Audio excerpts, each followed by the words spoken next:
오늘 우리가 볼 말씀은 열왕기상 14장 21절부터 말씀이 되겠습니다. 14장 21절에서 31절까지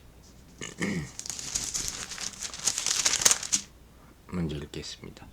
솔로몬의 아들 르호보암은 유다 왕이 되었으니 르호보암이 왕위에 오를 때 나이가 41세라. 여호와께서 자기 이름을 두시려고 이스라엘 모든 지파 가운데서 택하신 성읍 예루살렘에서 17년 동안 다스리니라. 그의 어머니의 이름은 나아마요 암몬 사람이니라.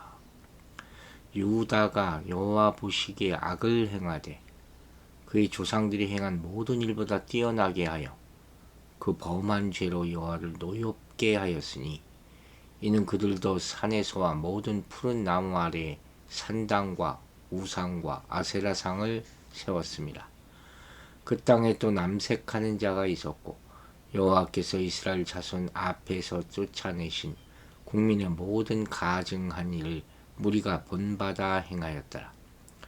르호보암 왕 제5년에 애굽의 왕 시삭이 올라와서 예루살렘을 치고 여호와의 성전의 보물과 왕궁의 보물을 모두 빼앗고 또 솔로몬이 만든 금 방패를 다 빼앗은지라. 르호보암 왕이 그 대신 노스로 방패를 만들어 왕궁문을 지키는 시위대 대장의 손에 맡기매 왕이 여호와의 성전에 들어갈 때마다 시위하는 자가 그 방패를 들고 갔다가 시위소로 도로 가져갔더라. 르호보암의 남은 사적과 그가 행한 모든 일은 유다 왕 역대지락에 기록되지 아니하였느냐. 르호보암과 여로보암 사이 항상 전쟁이 있으니라. 르호보암이 그의 조상들과 함께 자니 그의 조상들과 함께 다윗성에 장사되니라. 그의 어머니의 이름은 나아마요 암몬 사람이더라. 그의 아들 아비암이 대신하여 왕이 되니라. 아멘. 자, 르호보암에 대한 얘기가 나오기 시작하죠. 41세 왕위에 올라서 17년 동안 통치했다. 남북 분열 이후 최초의 유다 왕이 바로 르호보암 아닙니까? 솔로몬 사후에. 그런데 이 르호보암 이야기에서 처음과 끝을 장식하는 말이 뭐예요? 바로 그의 어머니의 이름은 나아마요 암몬 사람이더라. 이게 뭘 의미합니까? 솔로몬이 그 아비 솔로몬이 수많은 외국 공주들과 결혼하고 이방신들을 섬겨서 하나님의 진노를 산 그 백그라운드,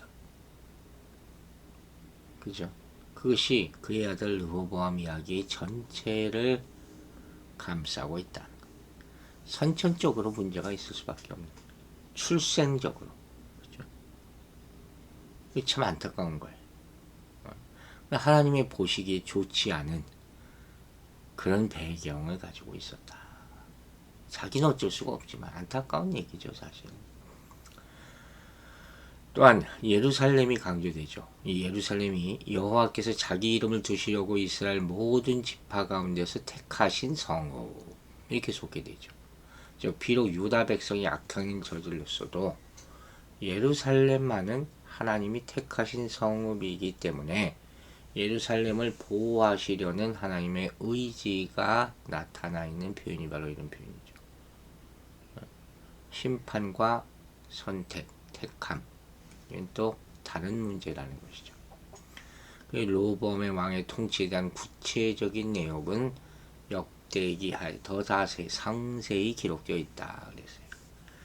이 르호보암은 유다와 베냐민 지파 지역의 성읍들을 건축하고 왕자들을 그 성읍에 파견하지 않습니까? 그리고 왕자들이 그 지역의 여인들과 또 결혼해요. 그래서 예루살렘 왕실과 지파들 간의 유대를 공고히 하게 하는 그런 일을 하는 거죠. 즉, 이 남북 분열로 충격을 받은 이 르호보암이 이제까지 균열되어 있던 예루살렘 지파의 관계를 좁히면서 유다를 좀 더 정밀하게 통치하려 한 것으로 볼 수가 있죠. 유대 강화가 왕권 강화로 이어지기 때문이죠. 22절에 이런 말씀이 나와요. 유다가 여호와 보시기에 악을 행하되 그의 조상들이 행한 모든 일보다 뛰어나게 하여 그 범한 죄로 여호와를 노엽게 하였으니. 그랬어요. 유다 백성이 저지른 악행, 즉 우상 숭배가 하나님의 질투와 진노를 불러일으켰다 하는 말씀이죠. 너무도 중요한 얘기죠. 그리고 과거 조상들보다도 더 큰 악행을 저질렀다. 이 노엽게 하였다는 말에 이 히브리 언어가 키네라는 단어를 사용했는데 이게 질투하다는 의미예요. 하나님과 이스라엘이 종종 남편과 아내로 비유되지 않습니까? 그래서 아내인 이스라엘이 우상을 숭배하면 하나님, 남편 되시는 하나님이 질투할 수밖에 없죠. 그래서 십계명에서 내 하나님 여호와는 질투하는 하나님이신지요. 이렇게 출애굽기 20장 5절에 나오잖아요. 그러면서 우상 숭배를 금한 것을 다시 한번 상기시켜 주는 것이죠. 여러분, 하나님이 그분의 형상대로 인간을 만드셨잖아요. 그래서 하나님께는 인간이 이해할 만한 것이 분명히 있는 거예요. 물론 하나님은 사람이 도저히 도달할 수 없는 차원의 주, 우리가 하나님을 다 알 수는 없죠. 극히 일부 계시하신 것만 알 수 있죠. 하지만 그분의 형상, 즉 이미지 오브 갓이라는 게 우리 안에 있잖아요. 남아 있어요. 그래서 그분과의 관계를 맺을 수 있고 완전하진 않지만 그분에 대한 이해가 가능한 거예요. 그 역할을 성령이 하는 것 아닙니까? 또 하나님도 우리와 같이 정서가 있으세요. 이모션, 감정이 있으세요. 기뻐하고 슬퍼하고 분노하신다. 하나님은 거룩하시기에 죄에 대해서 진노하시죠. 하나님의 성품이죠. 그 표현이 바로 심판으로 나타나는 거예요. 물론 지금은 오래 참으시는 은혜의 때이지만 그렇다고 영원히 참으시는 것은 아니에요. 분노와 거리가 먼 것 같은 어린 양께서 진노하실 때가 있다. 그렇지만 하나님은 자비로우신 분이나 우리가 두려워해야 될 분이시다. 여러분 명심하시기 바랍니다. 23절 보겠습니다. 이는 그들도 산 위에와 모든 푸른 나무 아래 산당과 우상과 아세라상을 세웠습니다. 이 산 위에 모든 푸른 나무 아래, 가나안 제사가 행하던 장소를 의미하죠. 모두 가나안 제의와 관련된 것으로 비판의 대상이 될 수밖에 없는 그런 말이에요. 아세라는 고대 가나안 여신이에요. 그게 숭배되어 왔던 우상. 그러니까 아사의 상을 세웠다는 것 자체가 우상 숭배했다는 것을 극명하게 보여주는 예가 되는 것이죠. 근데 산당의 경우는 좀 의문이 생길 수가 있어요. 왜냐하면 우리가 이미 봤잖아요. 예루살렘 성전이 세워지기 전에 이스라엘에서 여호와를 섬기는 성소가 바로 산당에서였단 말이에요. 온전한 성전이 없었으니까. 사무엘이 산당의 제사장이었고 솔로몬이 제사드린 기브온도 산당이었어요. 그리고 예루살렘 성전이 건축된 이후에도 계속 존재했던 산당은 지방 성소로 여호와 하나님을 섬기는 데 이용되었단 말이에요. 이러한 산당이 비판을 받은 것은 그럼 왜 그러냐? 바로 하나님만을 섬기지 않고 다른 신도 함께 섬겼다. 혼합 종교의 양상을 배우기 때문이에요. 이거 하나님이 더 가증스럽게 보신다고 여러 차례 얘기했죠. 여기 나오는 우상이라고 번역된 단어는 마체바라는 히브리어인데 주상 이렇게 많이 번역돼요. 주상. 즉 돌로 세운 우상이에요. 죽은 자를 위한 기념비, 묘비 같은 것이죠. 비석, 성전비 이런 걸 말하겠죠. 이게 다 비판의 대상이 된다는 거죠. 그러니까 이런 거 세울 필요 없어요. 다 없어지는 거예요. 이런 것을 세우는 이유가 다 하나님이 없기 때문이에요. 동상 세우고 참 답답한 일입니다. 24절 보겠습니다. 그 땅에 또 남색하는 자가 있었고 여호와께서 이스라엘 자손 앞에서 쫓아내신 국민의 모든 가증한 일을 우리가 본받아 행하였다. 이 남색하는 자 카데시라는 히브리어예요. 원어적인 의미는 성소에서 일하는 남자거든요. 이들이 비판을 받는 이유는 종교적인 성행위와 관련이 있기 때문이에요. 카데시의 여성형이 크데사인데 이 말이 창녀거든요. 그러므로 카데시는 남색하는 자, 즉 동성애자로 한정짓기는 좀 힘들고 종교적인 목적으로 성행위를 하는 남자예요. 제단에서 성행위 하는 건 뭐예요? 이방신 섬기는 게 대표적인 일이 아닙니까? 그렇게 타락했다는 거예요. 여러분, 생각해 보세요. 하나님이 우리에게 원하시는 것 중에 하나, 우리의 신앙을 지키는 거예요. 초심을 잃어버렸을 때 하나님이 주신 은혜와 축복을 놓치게 되는 거예요. 이거 명심하세요. 르호보암은 집권 초기에 하나님 앞에서 순종적인 태도를 보였지만 그것을 끝까지 지키지 못했고 결국 많은 것을 잃게 됩니다. 신앙의 연조가 중요한 게 아니에요. 내가 몇십 년을 교회 다녔습니다. 그게 무슨 의미가 있어요. 지금 현재 믿음이 중요하지.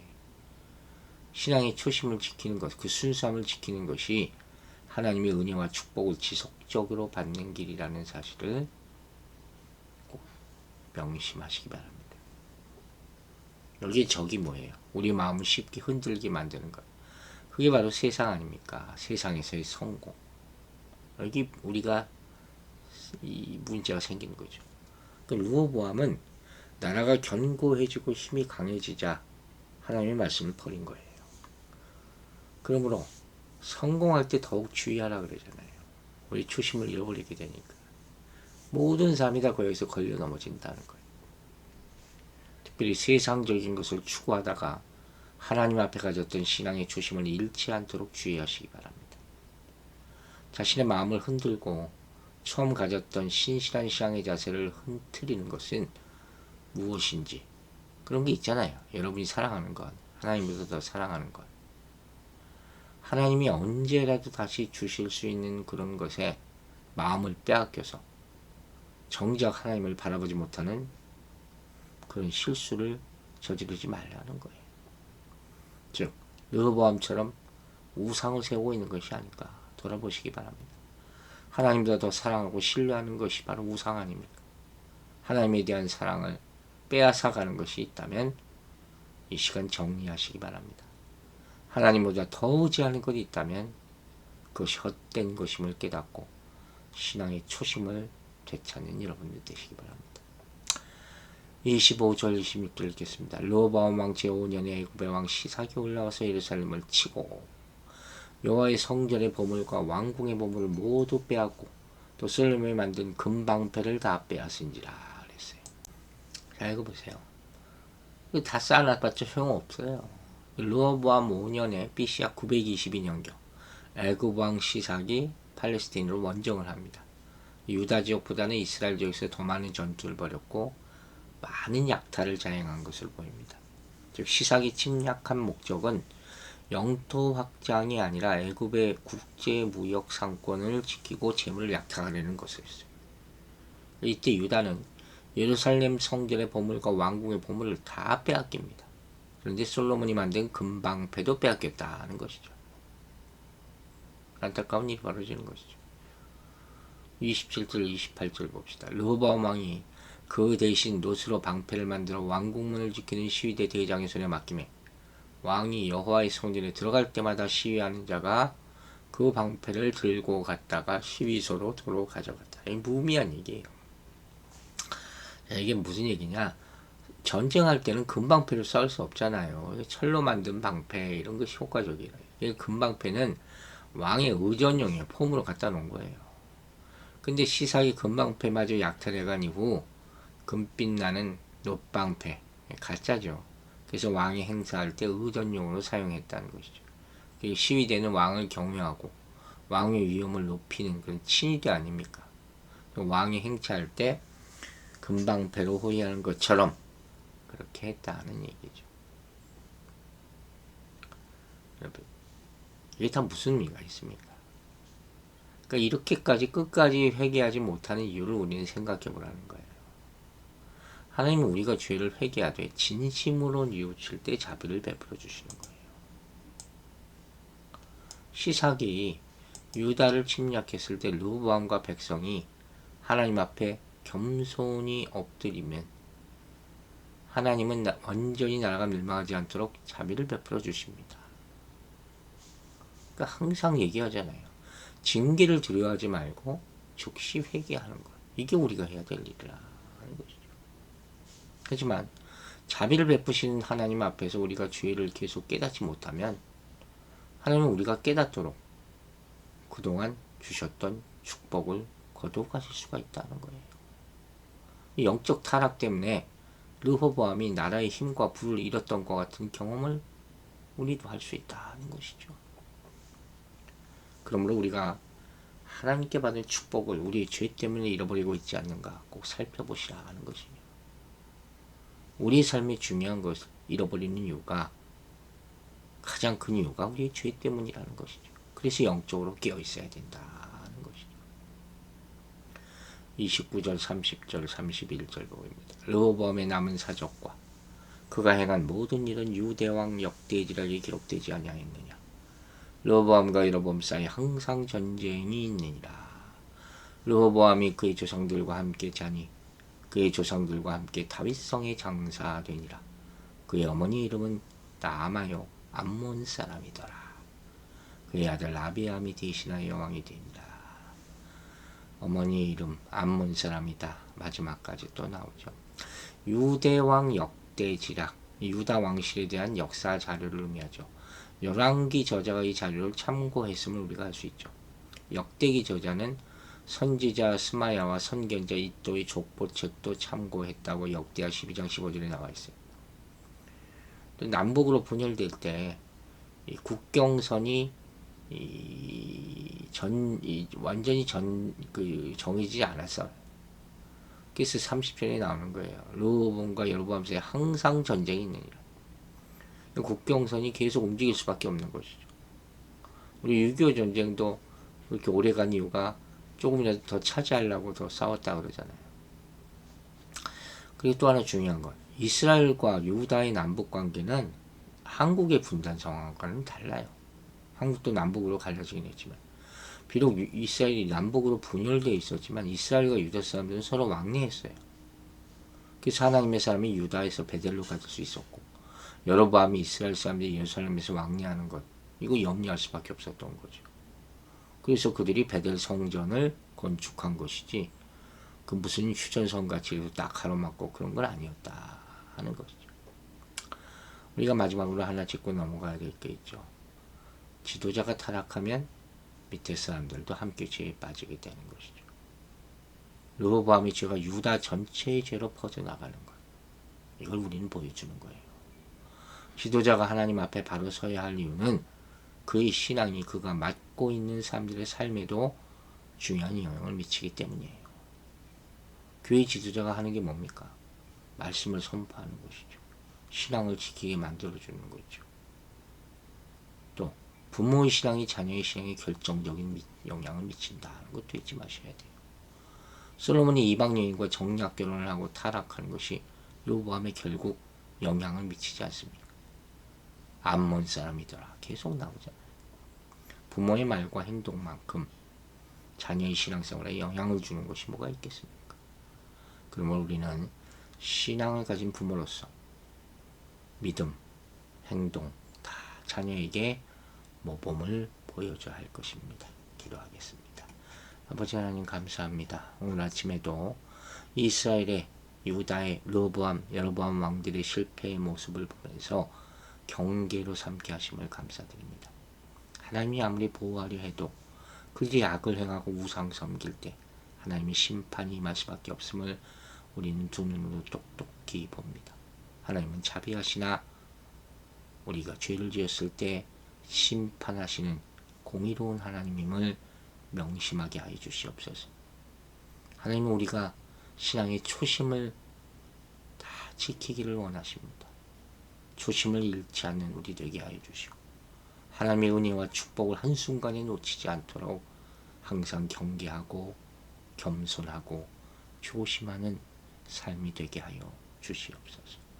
또한 하나님 우리의 죄를 회개하고 진심으로 뉘우칠 때 자비를 베풀어 줌을 잊지 말고 죄로부터 멀어져 죄에 빠지지 않게 항상 경계하며 죄에 빠졌을 때 그 즉시 회개하는 믿음을 갖도록 도와주시옵소서. 추운 날씨 가운데 또 미끄러운 길에 넘어지지 않도록 다치지 않도록 우리 성도들은 하루는 동자와 같이 지켜주시고 하나님 기쁜 일을 많이 할 수 있는 복된 날 되도록 축복하여 주시옵소서. 감사드리며 예수 그리스도의 이름으로 기도했습니다.